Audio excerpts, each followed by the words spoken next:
This week on Popular Hot Rodding Television, Cam and Dean show us how engine control modules work and how we can dial in performance. The action is hot and furious at the Fun Ford event in Houston, Texas. And why does this jet black 68 Camaro have a really bad attitude? Stay tuned and find out.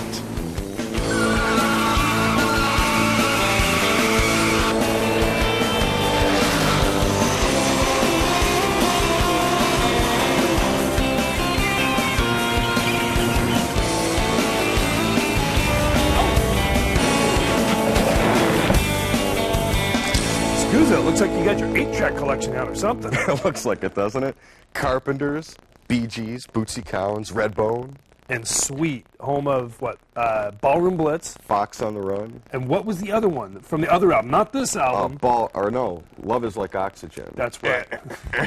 Welcome to Popular Hot Rodding Television. I'm Cameron Evans. And I'm Dean Skuza. Now, when I was a little tyke, about 16, cruising the streets of Cleveland in my 71 Dodge Challenger, and I wanted to have some exhibition of speed, if you will. You got your share of tickets. That's right. I certainly did. Well, what I would do is I'd put like 4 or 6 degrees in it, lead, put the big tires on it, rejet the carburetor, go out on a nice Wednesday night.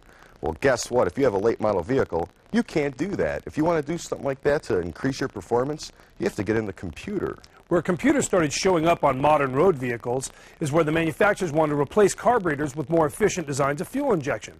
But where it really took off is when the world's automakers wanted to put diagnostic ports on these cars so a technician at the dealership could plug in and tell you what's wrong with your car. That's been a great thing for enthusiasts because now we can reprogram these computers to squeeze all sorts of performance out of our rides. That's what we're going to look at today, how these systems work and how you can change it to make your own car run a little bit better. Now, in the early 80s, when computers first found their way onto our vehicles, it wasn't really cool. After all, we were at the mercy of what Detroit thought our performance should be. You couldn't change it. Well, all that's changed with the introduction of the ECU units, all the way up to the modern-day PCM, or powertrain control modules. We can get in here, reprogram it any way we want for any type of performance. Now, for this next segment, if you have young children, bring them in the room, because chances are they'll be able to walk you through some of this stuff. Roll the tech segment. New car manufacturers don't tune production cars to perform at their limits, mainly due to emission and fuel economy regulations. But thanks to the efforts of the performance aftermarket, we can. All late model cars are controlled by computers, so whether your car is stock or it's been modified, all that's required to tune your car is a basic knowledge of how onboard computers work and what they control. A computer finds outputs by using electronic circuits to analyze input information. Or, simply put, it's the brain of the car. The auto manufacturers have referred to their computers by several different names, including Central Processing Unit, CPU, Control Unit, or Control Module and Microprocessor. Since their first appearance on new cars about 20 years ago, they've gotten faster and now control almost every function of a new car. Today's new cars generally have a main computer located under the dash or seat, and then several other single-function computers located throughout the car that control everything from anti-lock brakes to instrumentation. The computers gather information from numerous sensors and calculate responses to sensor data based on pre-programmed information. These responses are then sent to what are called actuators located throughout the car that make adjustments to the way the car is performing at any point in time. The early onboard computers, referred to as electronic control modules or ECMs, used a microprocessor and a programmable read-only memory or PROM for calibration that contained specific engine, powertrain, and vehicle information. These PROMs are commonly referred to as chips, and they were not erasable, so they could not be reprogrammed. But it didn't take long for the aftermarket to design and sell performance chips that replaced the stock chip. This allowed owners to tune their cars by giving the computer new calibration guidelines that produced more horsepower and torque. Several years ago, the auto industry switched to faster, more powerful computers commonly referred to as electronic control units, or ECUs. In an ECU, non-erasable PROMs have been replaced by flash-erasable programmable read-only memory, called FEPROM. You'll hear these new computers called flashable because they can be reprogrammed or tuned at any time. We'll talk more about today's flashable computers later in the show. Well, just like home computers and laptop computers, well, automotive computers have come a long way over the years as well. Let's take a look at the first style unit, the ECM. It's kind of like the 286, if you will, of home computers. Operated on one page of code, only controlled fuel and spark, and the only way to really alter its performance was in a chip form. Now, companies like Hypertech and Jet, they burn chips for whatever type of performance gains you may require. Now, this early style computer, it took various forms, got a lot more powerful over the years, and a lot quicker too. But nothing in comparison to today's modern day computer, the Pentium 3, if you will. 1,600 pages of code and controls everything electronically on your car. The evolution of computers really took speed in 1994 when General Motors issued this computer, which was flashable, meaning you don't use a chip anymore when you want to improve it. What you do is upload information to it. Now, in 1996, the federal government stepped in and required onboard diagnostics, or OBD, on every vehicle built. And that means that it gets a lot more complicated for the engineers to create code to modify these vehicles. But they can now do vehicles all the way up through 2001 without any problems. Now, the way you upload that program is through a device like this, Hypertech's Power Programmer.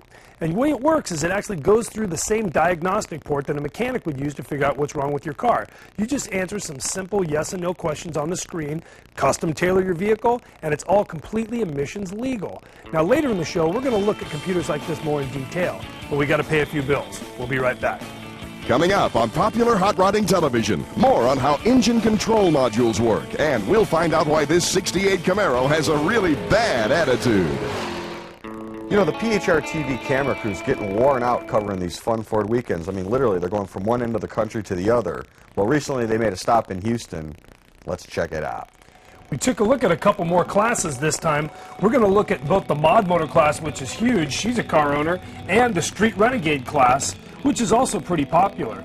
And you know, Dean, this whole Fun Ford deal is actually attracting some sponsors beyond what a lot of their series can do. I mean, to get Ford actually involved, the Ford Mustang brand team, why would they want to do it? Because their product's out there. It makes sense. Well, you know what's really cool, Cam, with the Mod Motor category is that they get so many participants. And as you look at the entry list, it looks like a phone book. Oh, it is huge. And good racing, man. Let's take a look at some highlights from the Renegade class. These cars are pretty heavy, Dean. You know, 3,300 pounds to 3,000 pounds, depending on whether you have a blower or whether you have nitrous, and anywhere from like 360 cubic inches down to 310. But here's the semis. Yeah, that's Bart Tobener from Boca Raton against Charles Calloway. You know, Bart was the #1 qualifier, you know, early in the weekend. Ran 9:07 with this fairly heavy Mustang. Well, hell, that's a new track record. That was from Heart Like a Wheel, wasn't it? Exactly. Yeah, ran 9:12 to put himself in the final. Who do we got next? This is Chip Haveman from San Antonio, and he's got a bye here in his '89 Stang. And let's see if he's going to make a run at it. Well, he launched pretty well. Yeah, he's going to run it down, Ken. You see, a lot of these guys will save their parts for the final. Not Chip. He's my kind of guy. 1082, a little off the pace. 136 miles an hour, not bad. You know, coming here to the final, Haveman's really been outclassed by a guy like Tobener. He's a tough call to get in the final. Well, like you just said, I mean, the record holder at 907, I mean, how do you go up against that? Well, you don't, from what it looks like here. Exactly. He gave it a good effort, but 9:17, man, that's only a 10th off of what he qualified. Now let's check out some highlights from the Mod Motor class. Yeah, Dean, this class was filled. Lots of people in it. Here's Aaron Archer. He's from Locust Grove, Georgia, in his '97 Cobra convertible. And he's up against Gary Youngblood in the '86 Mustang. Now, He's out of Alabama. Realize, Dean, that this class is all done as a bracket. They've got an index. And the reason you see some of these guys run so quick is a big tire. It's also a bracket class, as you can see from that staggered start. Actually, you'll see Aaron Archer trying to run him down. His dial-in was 11:26 against Gary Youngblood's dial-in of 12:95. Double breakout situation, but Aaron got there first. Who do we have next? Looks like Steve Ferguson, right? He's got a bye. Yes, he does. And he's winking and saying, dude, I'm in the final. This is a great day. Now, this is a great car because it's an EFI car where he's got a laptop actually mounted in the car. He can tweak both the fuel map and the ignition curve. Well, hopefully not as he's going down the racetrack, but at least we know he can do it in the pits. Right on, baby. Now look at the size of the tire on that thing. That's one thing with the modular motor class. You're not restricted to what year of Mustang you actually run, but almost everybody in the class is running a Ford Cobra, like dual hood cam, 4.6 liter. I mean, why wouldn't you? I mean, such they're an not that hard overwhelming to find advantage. anymore, really. Right. 28-24. I mean, he didn't want to break out, saving it for the final. Aaron Archer's on. I mean, he's up to the task, let me tell you.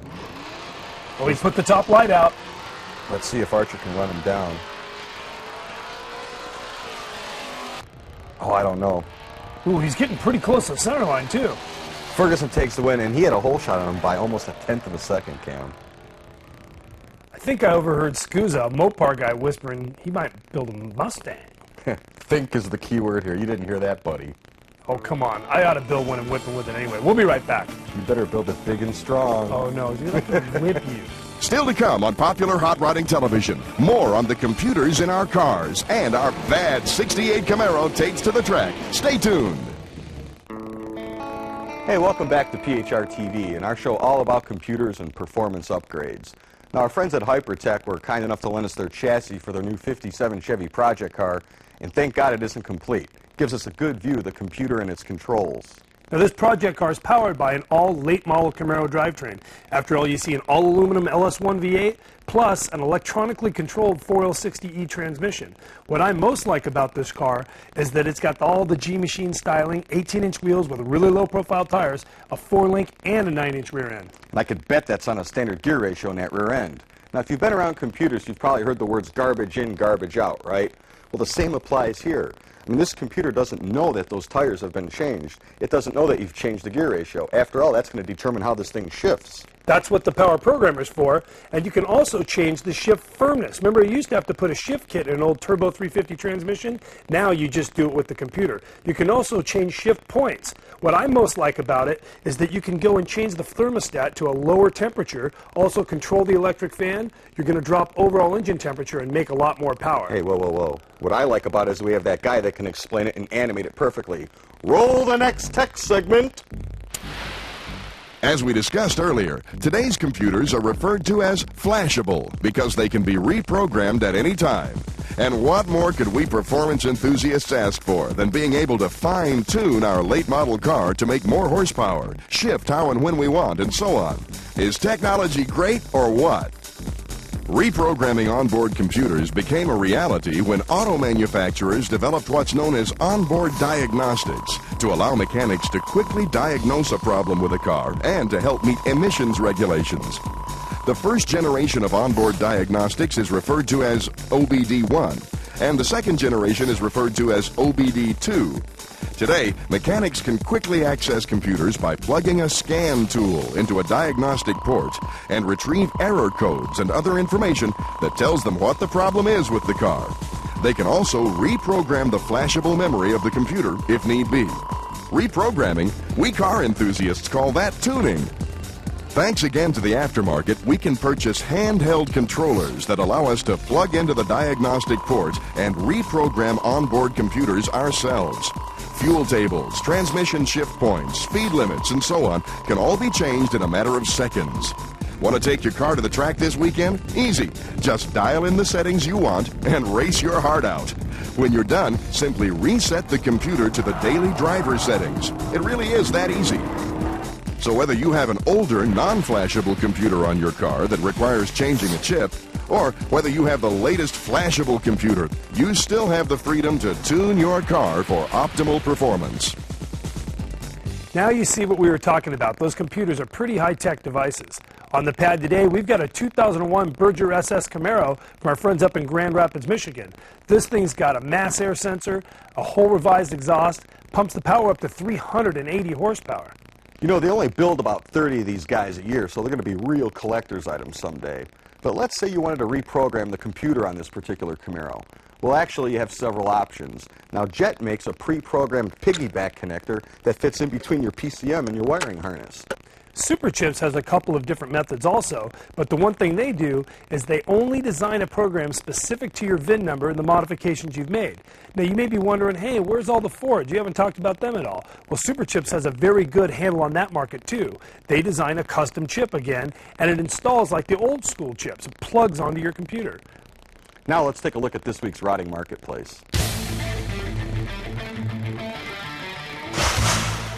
Increasing horsepower and torque is as easy as pushing a button with Hypertech's Power Programmer. It's much more than a chip. It's an automotive computer that allows you to reprogram your vehicle with Hypertech Power Tuning. Raise the top speed limiter, increase shift firmness, and much more. For a brochure or the dealer nearest you, call today or visit our website at hypertech-inc.com. Get the 2001 Edelbrock catalog by calling 800-FUN-TEAM. Inside, you'll find the world of performance that Edelbrock has brought you for over 60 years, including over 55 new products like crate engines, E-Tech cylinder heads, shock absorbers, and more manifolds than ever before. Edelbrock has one of the most extensive performance lines in the industry. You know the number, 800-FUN-TEAM. Jet Performance Products, the leader in computer performance modules, provides you with a horsepower boost you can feel. With thousands of applications to fit your car or truck, Jet's plug-in upgrades will drive your hot rod to the edge of the high-performance highway. 877-808-3300. JetChip.com. Engineered for power. Our bad to the bone 68 Camaro, next on Popular Hot Rodding Television. Welcome back. Hey, Cam, you remember that song, Bitchin' Camaro? By the Dead Milkmen. Milkmen They're from Boston. Exactly. That's right. Well, the 68 Camaro of Eddie Stokes lives up right along those lines. Let's check it out. Yeah, that car definitely is stoked. And look at this abandoned brewery. What a perfect place to break out a bunch of power. Talk about a bunch of power. How about Kristen, this week's video valet? Dean, I know you're not that big of a Chevy fan, but I have to tell you that Camaros dominate the magazines. We've got them all over PHR now because really no one seems to get tired of them. This one's a 68, and that first-gen deal is just a classic, especially to build a Pro Street drag car like this. Well, that's the thing. I mean, you said I'm not a Chevy fan, but I am a drag fan, and this thing's all about the strip. I mean, you saw the 33 tall tires there. This isn't just a show car or a street car. I mean, this thing was built for the strip. Yeah, it's something different if a guy's actually going for show and go when he put bigs and littles on it. Plus, he's got a lot of engine to back it up. Check out under the hood. 510 cubic inches of BBC, 12.81 J&E pistons, Herbert roller cam, 2-stage nitrous kit. Wow. Well, you know, that's a lot of compression to be running nitrous on the street, so I imagine he must be bleeding off some of that pressure with the camshaft. Or just not using it at all on the street, just for the strip. Now, when this car was on the set on PHR TV, the first thing I noticed was how clean he's done everything. Look the way he packages that little MSD wire. That puts like a bulkhead, yeah. Yeah, exactly. It puts the coil up where it's cool. Another thing he's got on this thing is MSD's digital 6 ignition as opposed to digital 7. You don't need all that power, and plus that box stays cooler too. Check out the trunk. All aluminum fuel cell. He's got twin batteries, one to just operate the ignition, the other one for his peripherals. That's the smart way to go. And the fuel tank's big is another thing. This guy actually drives around this car in the street. Now what Kristen's looking at here is a typical drag racer interior. You see the autometer instrumentation, a lot of carbon fiber. You see the Moroso instrument panel. Plus, he turned to BRC race cars for a full cage in this car. You saw a front knee bar. You see another crossbar where he's got the seatbelts mounted. Right. I mean, this car is legal to run as quick as 750, and I'm sure we'll see it go quicker on the drag strip. Not that quick, but I mean, it'll go pretty well for a street car. And there's the man himself, Eddie Stokes, shaking hands, getting his picture snapped. You know, Eddie's been a long-time enthusiast. He built the '69 Pro Street Nova years before this, and he'd kind of tired of it. He'd seen a lot of stuff on the aftermarket that he wanted to include on a car. And he really does deserve a hand because he's figured out how to package all this stuff into one vehicle that works pretty well. Sounds good on the drag strip, too. And he has line lock. I mean, you're going to need that if you're going to turn a 33 tall tire. Now, what we asked him to do was, this is really his maiden voyage to the drag strip of this car. Let's try one pass like this on the motor to see how it would run. Without the nitrous. Look at that camera shot. Who the hell's taking that, man? Wow, that's crazy. It ran, what, about 1090? No, actually 11 flat. You're pretty close. Now, let's see how he does on this pass. This should be on the nitrous.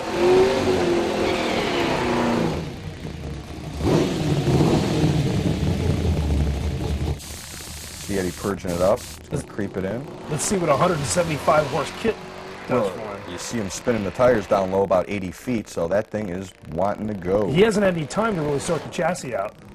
990 on that thing. It's just what you figure it would do. I'll tell you what, Kristen and Eddie Stokes' vehicle, nice. Well, hey, that's all the time we have for you today, but hopefully you'll learn that computers and reprogramming It's not rocket science. You know, my dad's like in his late 50s, and he always says the same thing. All these new cars, you can't work on them. You can see that it's not rocket science. Well, the coolest thing that you saw today is that some of the stuff you can do in like 5 minutes. It's not like it's a whole weekend project. But in the meantime, we're going to give a big old shout out to our man John at Rad Tracks, the slot car headquarters in Las Vegas, Nevada. Las Vegas, my kind of town. It's his town. Hooked us up with old school racing set. Old school. I can beat him in slot cars too. Let's see. We'll see you next week. On 3, 1, 3. Oh, you.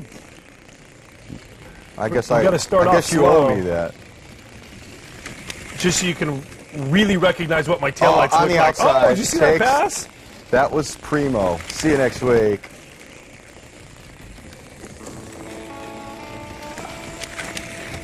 Whoa, see, we had a roll. Power surge.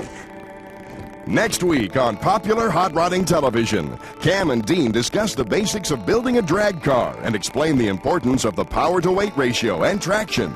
We'll get nostalgic as we visit the Good Guys March Meet in Bakersfield, California.